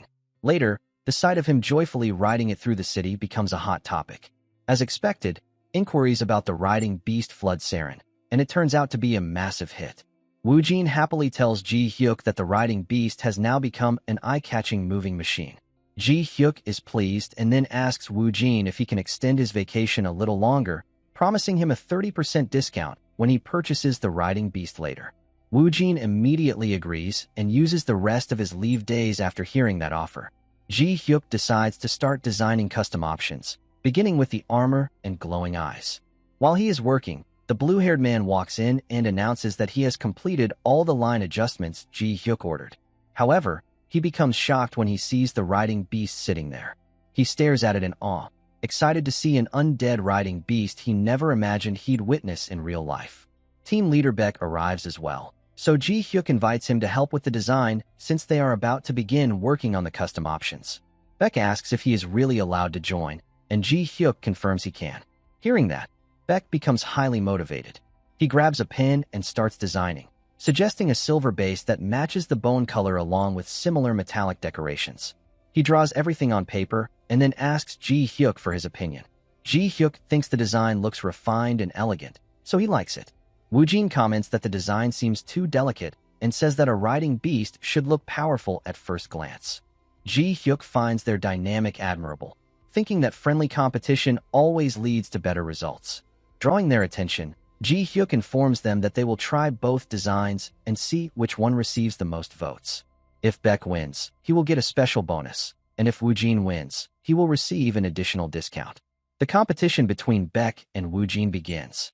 As expected, Ji Hyuk has successfully lit the fire between them, and they both get to work enthusiastically. Ji Hyuk pats the riding beast, already imagining the sound of money growing.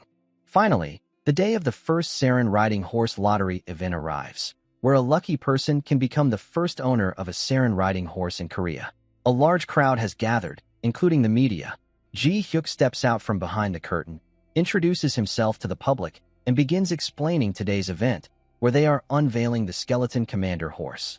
He starts by showing the basic foundation model to the audience. Ji Hyuk drapes a red cloth over the basic model and reveals the first ever Skeleton Commander horse to the world. The media and some attendees seem underwhelmed at first. Ji Hyuk snaps his fingers, noting that it might look quite different from what they saw online. The latest model is then brought onto the stage. Ji Hyuk announces that this is the version everyone has been waiting for. The newest model features black armor and silver eyes. The media is immediately captivated by its appearance and begins taking photos. Ji Hyuk pats the riding horse and explains that its appearance can be customized according to the owner's preferences. This means that anyone who purchases a commander horse can personalize its look. The riding horse is not only practical for daily life, but also usable in gates. With its monster evasion function, it can automatically avoid threats and return to its owner when summoned. The public comments that such features would make traversing gates much more convenient. The design is also striking. While most awakeners usually drive sports cars near gates, arriving on a commander horse offers a completely different impression. Ji Hyuk then decides to stop the lengthy explanation and encourages the audience to experience the horse themselves. Now, it's time to draw the winner who will take home the commander horse. Ji Hyuk announces that the base price is 150 million won. The white-haired girl brings the lottery box to Ji Hyuk, who draws the winning number. The winner is number 37. He raises his hands in excitement and approaches the stage. Ji Hyuk congratulates him and hands him a tablet, explaining that he can choose customization options from it. If he wants a design not listed, that's possible too. The golden-haired man, unfamiliar with design details, decides to select from the available options. Browsing through the designs, he comments that the price is a bit steep. Ji Hyuk mentions that a card installment plan is available, but the golden-haired man confirms he has enough cash to pay up front. Ji Hyuk realizes that he must be a high-ranking awakener. Other awakeners in the audience recognize him as team leader Seo Hansok of Hanul Guild's Team 1. Ji Hyuk recalls that Hanul is one of Korea's top 10 guilds and a major player. Hansok asks if he can see how the customization looks when equipped because the catalog doesn't give a clear idea. Ji Hyuk explains that once equipped, the horse is considered used, so they cannot do that, but he can show the parts separately. He calls the manager to bring the components. Glowing eyes on both sides worth around 30 million won, a silver armor set worth 150 million won, a golden aura worth 50 million won, and 2 pairs of golden claws worth 20 million won. Baek is pleased that the customer chose his design, while Woojin feels defeated. Hansok then asks if his initials can be engraved with the glow effect on both sides. Ji Hyuk informs him that each additional glow costs 10 million won, so engraving both sides would total nearly 700 million won. Since Hansok cannot afford that immediately, he asks if it can be added later, and Ji Hyuk confirms that the factory can do so. Hansok instructs Ji Hyuk to put the letter S on both sides for now and add a small one on the forehead. After adding the options, the total price comes to 1.5 billion won, including the base price of 7 billion won. Once everything is explained, Ji Hyuk registers the riding horse for Hansok and instructs him to extend his hand toward the horse's head. Hansok follows the instructions. The magic circle binding appears, and ownership of the horse is officially transferred to him. After that, the riding horse begins showing affection and reacting to Hansok. Ji Hyuk then tells Hansok that the last step is to give Demora a name. Hansok, clearly impressed, decides to name it Yundel. Ji Hyuk, however, is not pleased, thinking that everything was perfect until this final detail. He then announces that from now on, Yundel's official owner is Hansok. Ji Hyuk moves on to the next commander. For ordinary people, there had traditionally been two ways to encounter monsters, either through the media or by witnessing a monster emerge directly from an unstable gate and charge at them. Now, a new way has emerged. When people in the city see the riding horse for the first time, they often mistake it for a monster and try to flee, but quickly realize it is harmless because someone is riding it. Many immediately understand that it is a commander horse, a summoned creature. Hansok, riding Yundel, is thrilled as people comment on how cool it looks. The S, engraved on its forehead, immediately identifies him as Hansok, a hunter from Hanul Guild. Hansok enjoys the attention and happily tells Yundel to relax. The public is even more impressed by the horse's gestures, and curiosity spreads as many begin wanting to ride it. When Hansok returns to his guild, his team members gather around, surprised. One comments that although they have dealt with many Democrats before, this one feels completely different. Hansok proudly introduces its name as Yundel. Curious, a teammate asks if they can pet it, having heard that Yundel can show affection. Hansok explains that it is reserved for registered owners only. The guild leader, Kim Hanul, arrives and compliments Hansok on his new ride. He inspects Yundel and notes that it is wearing armor on the outer layer. Hansok tells Yundel to rest, but Hanul insists on a closer inspection. Hansok hesitates, asking what Hanul intends to do. Hanul reassures him that he only wants to look. Hansok asks again, confirming if Hanul is really just going to observe. Hanul nods and begins inspecting Yundel, commenting on its sturdy build. Suddenly, Hanul says that from videos, it seems the armor can be customized, so he decides to try removing it. Hansok is startled and tries to stop him, asking what he is doing. Ignoring him, Hanul continues, applying more force when it doesn't budge. Hansok rushes toward him, shouting that the armor is not removable, but Hanul does not listen and ends up breaking it. Hansok is furious, calling out Yundel's name in anguish. Hanul asks why the armor came off, and Hansok angrily explains that he had already said the design was one piece. But Hanul didn't listen and tore it off before he could intervene. Hanul, now nervous, apologizes and asks if Hansok wants him to provide a replacement. This irritates Hansok further, as a new one would not be Yundel. Hanul then offers to repair it, and Hansok yells at him to have the guild master handle it instead. Hanul agrees, taking full responsibility for fixing the armor. Afterwards, Hansok orders Hanul not to touch Yundel or its armor without first consulting Ji Hyuk. He finally relents this time, understanding the guild master's position, but warns that if another incident occurs, he will leave the guild immediately. The commander mounts sold successfully, earning an average profit of hundreds of millions per unit, and all of Ji Hyuk's worries vanished instantly. However, he soon received news that the first ever sold commander mount had returned to him completely destroyed. To think that the very first commander mount, the foundation of such grand plans, would be ruined after just a few days. Hanul, worried, asked Ji Hyuk if the mount was reparable. Ji Hyuk grabbed the torn bones, inspected them, and confirmed that it could be repaired, but it would be expensive. Given the level of damage, they would need to find matching bones and replace everything because the current bones were shattered. Hanul became very worried and frustrated, saying it meant that the entire Yundel would have parts from a different body. Ji Hyuk wondered why he was acting so anxious, noting that a bone is just a bone.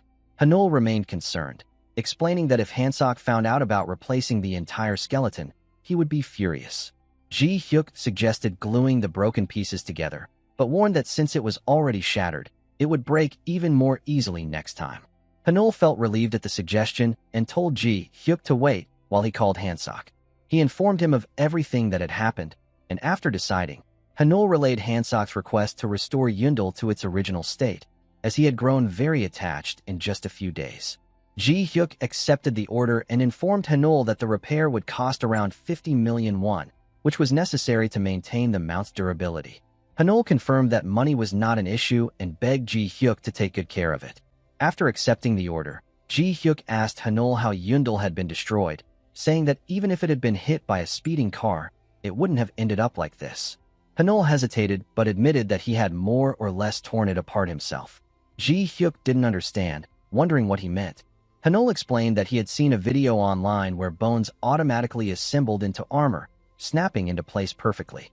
Thinking that it would be perfect for him, He had tried it, but things went wrong, and Yundel was destroyed.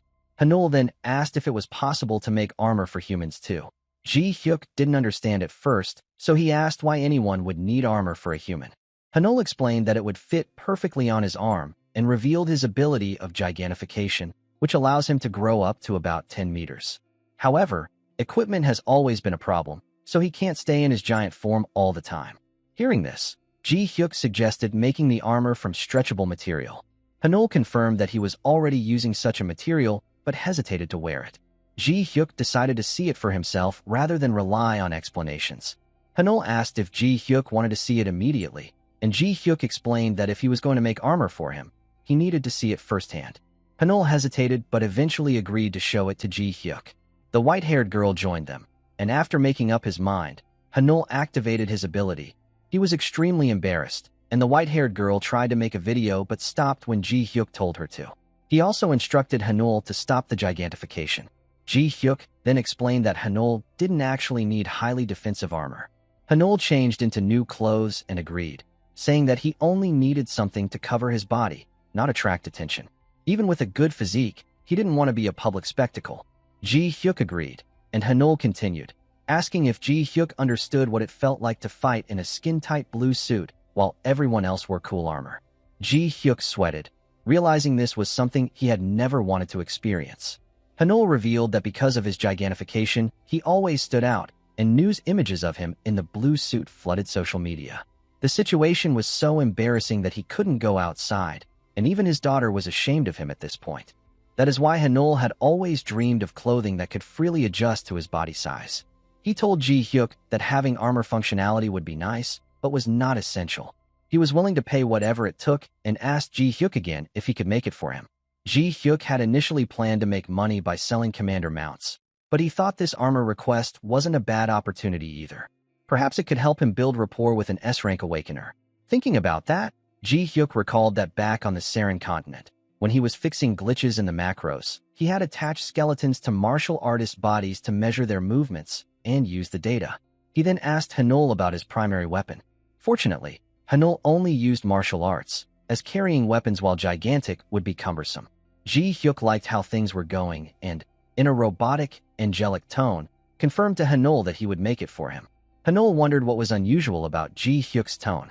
Ji Hyuk continued, explaining that if he was going to make the armor anyway, he would ensure it had proper functionality.